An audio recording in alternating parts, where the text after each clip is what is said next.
శిక్షలు పడతాయా, యావజ్జీవ శిక్షలు పడతాయా చూద్దాం. చూడాలి. రైట్. రఫీ గారు, ఏం పడతాయి ఏంటి, ఇంకా ఆలస్యం దేనికి అనేదే చర్చ. అవినాష్ రెడ్డికి సంబంధించి మంగళవారం కూడా ఉంది ఆయనకు సంబంధించి, అట్లాగే ఏం చెప్తారు వీటికి సంబంధించి? ఇది చెప్పే ముందు నేను ఇందాక ఒక విషయం చెప్తాను. మాట్లాడండి. ఇప్పుడు నారాయణ స్వామి గారి ఫోను ల్యాబ్కి పంపించారు ఎనాలిసిస్ కోసం. ఓకే. అందులో ఆయన ఎవరితో ఏం మాట్లాడాడు, ఆయనకి ఇచ్చే 50 లక్షలు సరిపోతాయి అన్నాడా, ఇంకా కావాలన్నాడా, అసలు ఏమేమన్నాడా అన్ని కూడా బయటకు వస్తాయి. నా పైన పెద్దవాళ్ళు ఎవరు అనేది కూడా బయటకు వస్తాయి. పాపం ఆయనకి 50 లక్షలు, మంత్రి సార్ ఆయన 50 లక్షలు విధించారు ఊరికనే, అదేదో టిప్ ఇచ్చినట్టుగా ఇచ్చారు. క్రియమంతా వాళ్ళు తినేశారు. ఆ బాధ కూడా నారాయణ స్వామికి ఉందా? నా ఇంత డబ్బు మింగేసి నిజంగా మీరే బాగా బాధపడుతున్నట్టు అనిపిస్తుంది నాకు. ఆయనకు పాపం పెద్ద ఆయనకి 50 ఇచ్చారు. 50 ఇచ్చారు. ఆయన సంతకం ఆయనకి సార్ పెట్టాడు క్యాబినెట్ లో ఎక్సైజ్ శాఖ మంత్రిగా, ఆయనే కదా ఇచ్చాడు. వీళ్ళు ఇంత మింగేసి ఒక్కొక్కళ్ళు తమన్నాతో విమానాల్లో తిరిగారు, డబ్బులు బ్రహ్మాండంగా వేసుకుని విదేశాలు వెళ్ళారు. నేనేంటి 50 లక్షలకే ఇంత కకృతిగా అన్నా, ఇంత నాకు తమన్నాతో వాళ్ళు తిరిగారని కూడా ఈయన బాధపడుతున్నాడా? అవును, మరి వాళ్ళంతా కూడా ఎంజాయ్ చేశారు. నాకు 50 లక్షలు ఇచ్చారు నెలకి అని చెప్పి బాధపడుతున్నాడా అనేది, ఎవరి దగ్గరైనా చెప్పుకున్నాడా అనేది ఆ ఫోన్ లో వస్తుందేమో అని చెప్పి నా ఉవాచ. అనేక విషయాలు రావచ్చు కదా ఫోన్ అంతా కూడా. ఇప్పుడు ఇవాళ ఎప్పుడు మాట్లాడి స్విచ్ ఆఫ్ చేసినా, సిమ్ కార్డు తీసేసినా, ఏం చేసినా మొత్తం కూడా శాటిలైట్ లో ఉంటుంది కదా సార్. అవును, ఫోన్ లో ఏం మాట్లాడారు మొత్తం కూడా అన్ని వస్తున్నాయి కదా గూగుల్ దగ్గర ద్వారా అన్ని రకాలుగా. ఆయన ఏం చెప్తాడో, జగన్మోహన్ రెడ్డి చెప్తేనే నేను సంతకం పెట్టానని అంటాడేమో ఆ ఫోన్ లో. ఎవరిదైనా కాన్వర్సేషన్ జరిగినప్పుడు కేబినెట్ మంత్రి పైన సీఎంఏ కదా, సీఎం చెప్పిందే కదా కేబినెట్ మంత్రి.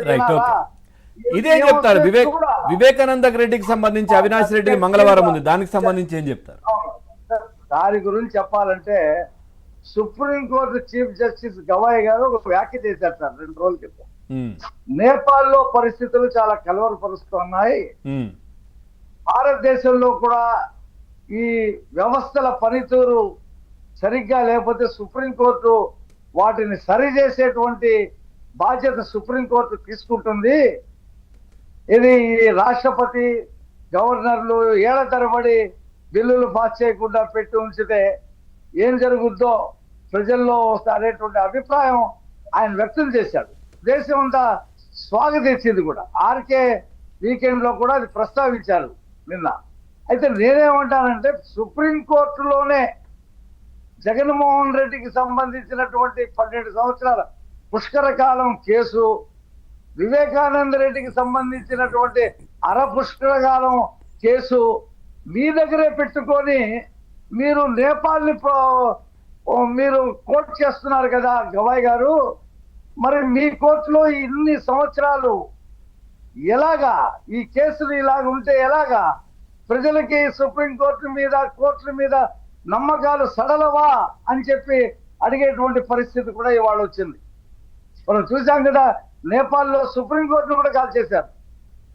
సుప్రీంకోర్టు చీఫ్ జస్టిస్ ని తాత్కాలిక ప్రధానమంత్రి పెడతామంటే వద్దన్నారు అక్కడ ఉండేటువంటి యువకులు, జన్షెడ్ వాళ్ళు. కాబట్టి సుప్రీంకోర్టు పరిధిలో వివేకానంద రెడ్డి కేసు అసలు సిబిఐ ఎలా చెప్పొద్దంటే, మా మొత్తం కూడా ఎంక్వైరీ కూడా అంతా అయిపోయిందని చెప్పి, ఏం ఎంక్వైరీ చేశారని వాళ్ళు సుప్రీంకోర్టుకి చెప్తారు. అసలు సుప్రీంకోర్టు కూడా మళ్ళీ సిబిఐని మీరు చెప్పండి, ఇంకా దీంట్లో ఎంక్వైరీ చేయాలా, దీంట్లో ఇంకేమైనా చేయాలని సిబిఐని అడగడం ఏంటి? సుప్రీంకోర్టు నిర్ణయం తీసుకోవచ్చుగా. అక్కడ లాయర్లు వాదిస్తున్నారు కదా, 7 చనిపోయారు, 40 కోట్ల రూపాయల మనీ వెళ్ళింది. ఆ రిజర్వ్ బ్యాంక్ అడగొచ్చు కదా, వీళ్ళు ఆ దస్తగిరి దగ్గరికి వచ్చినటువంటి ₹1 ఎక్కడ డ్రా చేశారు అని చెప్పి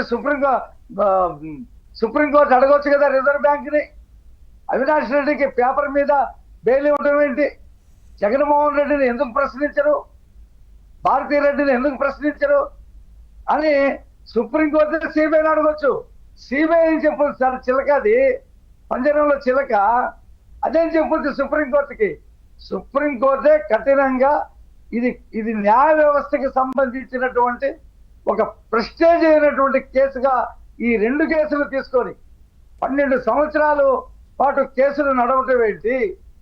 6 సంవత్సరాల పాటు ఒక మాజీ మంత్రి పార్లమెంటు సభ్యుడిని నరికి చంపినటువంటి సంఘటన మీద ముందుకు కదలకపోవటం ఏంటి?